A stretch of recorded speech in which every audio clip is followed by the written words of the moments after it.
وعجل فرجهم. جن باریکیوں سے مباہلہ کو لکھا ہے، میں نے جلدی کوشش کی کہ مطالب کو پیش کر دوں انگلش میں تاکہ مضمون خالی نہ رہے.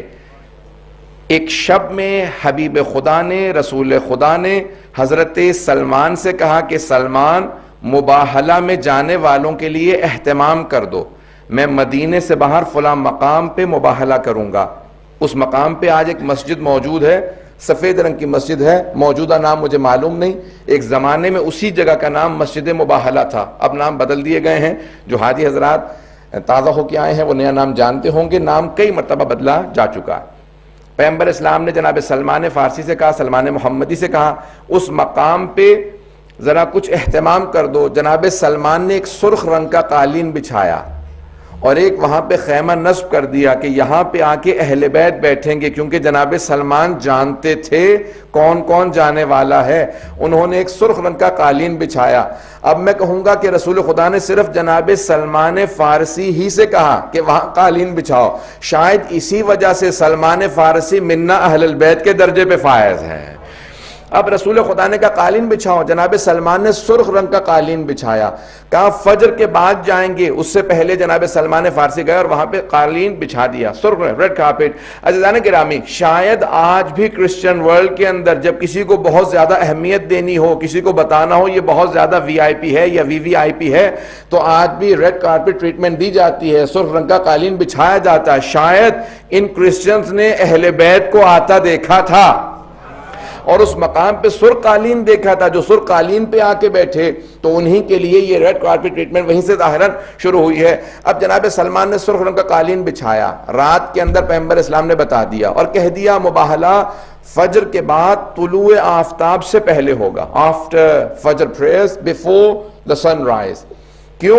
نہ یہ صبح کا وقت ہے نہ رات کا وقت ہے. یا رسول اللہ ایسا وقت کیوں چنا جو نہ صبح ہے نہ رات ہے؟ کہا کیونکہ رات میں معلوم نہیں ہوتا کون کون آیا تھا، اور صبح میں لے جانا نہیں چاہتا فاطمہ کو کیونکہ پردے کا اہتمام ہے. اگر میں بات واضح کر پایا ہوں کہ اس اہتمام کے ساتھ لے کے جانا چاہتا ہوں کیونکہ سیدہ جا رہی ہیں، تو میں نہیں چاہتا کہ دن ہو، لیکن میں چاہتا ہوں کہ لوگ دیکھ لیں کہ کون کون آیا تھا. 5 آئے تھے، بس سب نے دور سے دیکھا. عزیزان گرامی دیکھیں، اب بحث ہے معرفت سے. جناب امیر علیہ السلام کہتے ہیں بولو اور پہچانے جاؤ، speak and you will be known. Recognition is through speech. 4 ان کے 8 بشپ تھے، اسقف اعظم جو عربی میں اصطلاحات دی گئی ہیں. اطیب البیان میں سید طیب الموسوی الجزائری نے اپنی تفسیر اطیب البیان میں لکھا، وہاں سے پیش کر رہا ہوں. کہ 4 ان کے جو ہیں اس وقت کے سب سے بڑے اسقف تھے، 8 بشپ انگلش میں آپ لوگ کہتے ہیں، جو سب سے بڑے ان کے پادری تھے. کہ وہ 4 افراد تھے، ان 4 نے دور سے دیکھنا شروع کیا اور ان میں سے ایک کا نام عاقب تھا. اس نے کہا کہ اے عیسائیو، میں تم سب سے کہتا ہوں آنے والوں سے مباہلہ مت کرنا. میں وہ ہستیاں دیکھ رہا ہوں کہ اگر انہوں نے ہاتھوں کو بلند کیا اور پہاڑ کو اپنی جگہ سے ہلنے کے لیے کہا تو پہاڑ اپنی جگہ کو چھوڑ دے گا. چہرے ایسے ہیں. ابھی اہل بیت نے دعا نہیں کی، کلام نہیں کیا، صرف چہروں کو دیکھ کے عیسائی پہچان گئے تھے. تو ایک بات واضح ہو گیا، کوئی تعصب نہ رکھتا ہو، پریجڈس نہ ہو، ریسزم نہ رکھتا ہو، کسی بھی طرح کا ڈسکریمنیشن نہ کرتا ہو، تو اہل بیت کو دیکھ کے پہچان سکتا ہے. یہ عام نہیں ہے. پتہ نہیں بات کو پہنچا پا رہا ہوں کہ نہیں. جناب یوسف کو جب دیکھا تھا نا سارے مصر والوں نے، تو سب نے کہا تھا بل ہوا ملک کریم، یہ انسان نہیں بلکہ آسمان سے نازل ہوئی مخلوق معلوم ہوتا ہے. جناب یوسف کا فخر ہے رسول خدا. آج حبیب خدا آ رہے ہیں اپنی آب و تاب کے ساتھ. سب عیسائیوں نے ایک مرتبہ رخ رونق کو دیکھنے کے بعد کہا جو آ رہے ہیں اگر انہوں نے بد دعا کی تو قیامت تک کے لیے ایک عیسائی نظر نہیں آئے گا. اسی لیے ان سب نے فیصلہ کیا ہم مباہلہ نہیں کریں گے. اگر مباہلہ ہو گیا تو سارے عیسائی مسخ ہو جائیں گے. یہ ان کے الفاظ سے نجس جانوروں میں مسخ ہو جائیں گے. اب میں ممبر کے احترام میں نہیں کہہ رہا ہوں کہ انہوں نے کہا وہ نجس جانوروں کی شکل میں مسخ ہو جائیں گے. اگر کوئی ان کے مقابلے میں آ گیا تو عیسائی بھی سمجھتے ہیں کہ مسخ ہو جائیں گے. اب اگر کوئی اہل اسلام ہوتے ہوئے اہل بیت کو نہ پہچانے سمجھ لو عیسائیوں سے بدتر ہو جائے گا. خیال محمد ہیں، ان کی عظمت کیا ہے. ابھی بولے نہیں ہیں، کلام نہیں کیا، پیغمبر نے خطبہ نہیں دیا، جناب امیر نے خطبہ نہیں دیا، امام حسن و حسین علیہ السلام نے خطبے نہیں دیے، صرف دیکھا اور انہوں نے کہا کہ ان کے چہروں کے نور بتا رہے ہیں۔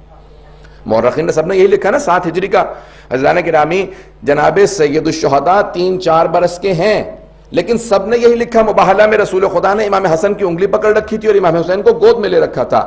اب یہ گود کا وقت نہیں ہے، امام حسین علیہ السلام 6 مہینے یا 4 مہینے کے نہیں ہیں، 3-4 برس کے ہیں اور اچھی طرح سے چلنا جانتے ہیں۔ ابھی چند دنوں ہی پہلے تو مباہلہ سے یا 1 برس پہلے تو سید الشہداء نے ضد کر کے کہا تھا نا، نانا میں آپ کے اس گھوڑے پہ سواری کرنا چاہتا ہوں، ذہن میں جملے لے آ جائے گا، نانا میں آپ کے اس گھوڑے پہ مأمون پہ سواری کرنا چاہتا ہوں۔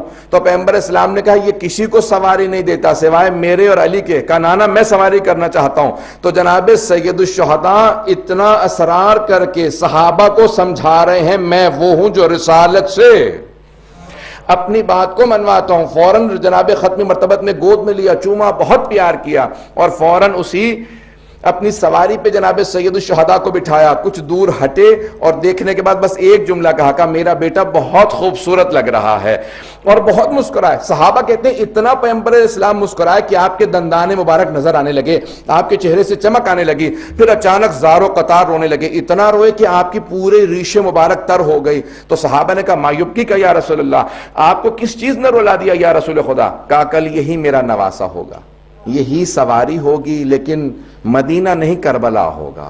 میں اس لحظے کو سوچ کے رو رہا ہوں۔ تو ابھی جناب سید الشہداء یعنی چلنے پھرنے کے مطابق اور سب چیز یعنی اتنے بچپنے میں نہیں ہے کہ آغوش میں ہوں، لیکن پیغمبر اسلام سارے ان عیسائیوں کو، مسلمانوں کو پیغام دے رہے ہیں جو رسالت جس کے ناز اٹھائے اسے حسین ابن علی کہتے ہیں، کیونکہ اسی مباہلہ کے فوراً بعد تاریخ محرم کی آئیں گی جہاں حسین قربانی دے کے پورے دین کی حفاظت کریں گے۔ تو آج پیغمبر اسلام آغوش میں لے جا کے بتا رہے ہیں کہ یہاں نازش اٹھانا مقصود تھا، حسین کی نازش کرنا مقصود تھا تاکہ واضح ہو سکے حسین ابن علی کون ہے۔ بس بھی آئیں جملے کو آخری پیش کروں گا، میرے پاس وقت ہے تھوڑا سا، اگر آپ لوگ زحمت کریں گے تو میں مطالب کو آگے بڑھاؤں گا۔ عزیزان گرامی، ختمی مرتبت آئے، میدان مباہلہ میں پہنچے۔ اب میں چند جملے 1-2 بزرگ خطباء کے ہیں پیش کرنا چاہتا ہوں کہ رسول خدا جب چل رہے تھے تو آپ جب قدم اٹھاتے تھے، جہاں آپ کے قدم جاتے تھے وہیں پہ جناب سیدہ کے قدم آتے تھے۔ میں اپنے انداز سے کہوں، جہاں جہاں رسالت کے قدم آتے تھے عصمت کے قدم بھی وہیں پہ جاتے تھے اور امامت کے قدم انہیں چھپاتے تھے۔ جناب سیدہ دونوں کے بیچ میں چل کے یہ بتا رہی ہیں کہ رسالت و امامت کے درمیانی واسطے کا نام فاطمۃ الزہرا ہے۔ اللہم صلی علی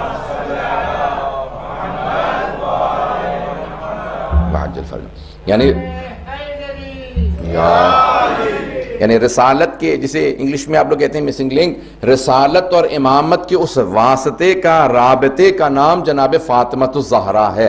عزیزان گرامی، مباہلہ ختم نبوت کی دلیل بھی ہے، ابتدائی امامت کی دلیل بھی ہے، دونوں چیزوں کی دلیل مباہلہ ہے۔ اور ایک مرتبہ ختمی مرتبت نے اپنے انداز سے وہاں پہ آنے کے بعد جب عیسائیوں کو دیکھا تو ان سب نے فوراً رسول خدا سے کہا ہم مباہلہ نہیں کرنا چاہتے، ہم مباہلہ نہیں کرنا چاہتے، ہمیں آپ کی شرائط منظور ہیں، اگر آپ جزیہ کہیں گے تو ہم جزیہ دیں گے، آپ کی حکومت میں ویسے رہیں گے جیسا آپ کہیں گے۔ عزیزان گرامی، یہ پہلی ایسی جنگ ہے کہ جہاں جنگ نہیں ہوئی، مباہلہ نہیں ہوا، تلوار کی ضرورت نہیں پڑی۔ میں بہت سوچا کرتا تھا رسول خدا بیٹی کو کیوں لے گئے؟ رسول خدا جنگ کے لیے نہیں بلکہ دعا کے لیے بیٹی کو لے کے گئے تھے، کیونکہ آج دعا کا مقابلہ تھا۔ جہاں تلوار کا مقابلہ ہوتا تھا جناب امیر کو سب سے آگے بھیجتے تھے، جہاں دعا کا مقابلہ آیا وہاں پہ جناب سیدہ کو سب سے آگے لے کے چلے، کہا کہ کیونکہ دعا کا مقابلہ ہے، جہاں سیدہ آمین کہہ دیں گی وہاں پہ اللہ سبحانہ و تعالی ویسا ہی رکھے گا جیسے سیدہ کہیں گی۔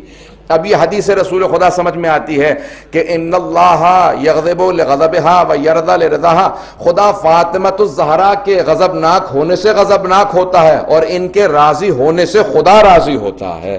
اب پیغمبر اسلام کی حدیث سمجھ میں آتی ہے کہ اگر سمجھنا چاہیں صحابہ رسول میں کون کون رضی اللہ عنہ ہے، دیکھ لیجئے کس کس سے جناب سیدہ راضی ہے۔